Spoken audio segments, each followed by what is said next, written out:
Yes, I mean with a film, if you don't plan in advance, you can still make a film, but usually an experimental film. Because if you don't plan in advance, there's a chance that you will lose a lot of time.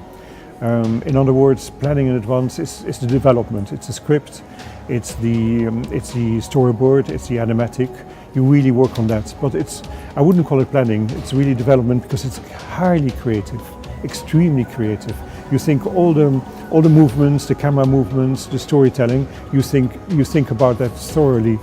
And then when the planning is solid, and you start animating and you start making the film, then ideally there should be flexibility, because some things which worked well in planning later actually don't work very well. So I personally, and also people with me, we tend to, later when we make the film, we tend to improvise, when we tend to change small things, not big things because it's too expensive, but the small things.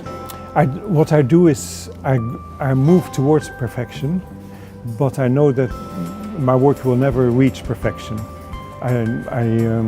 So it's my joy, it's my passion to go towards perfection, but it will never get there.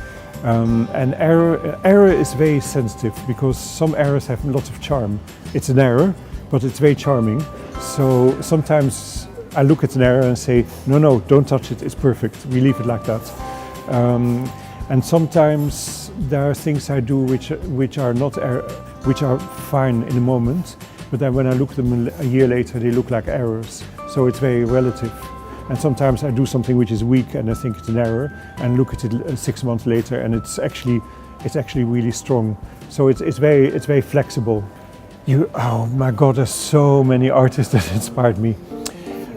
Yes, there's so many, and not just in filmmaking. I get inspired by painters, by musicians, etc. But it's not literally the art that inspires me, but the strength of their art, the passion of their art. I listen to Debussy, and I feel it's so beautiful to Debussy music that inspires me, even if I don't use Debussy in my films. But a top few. There's one Russian animator.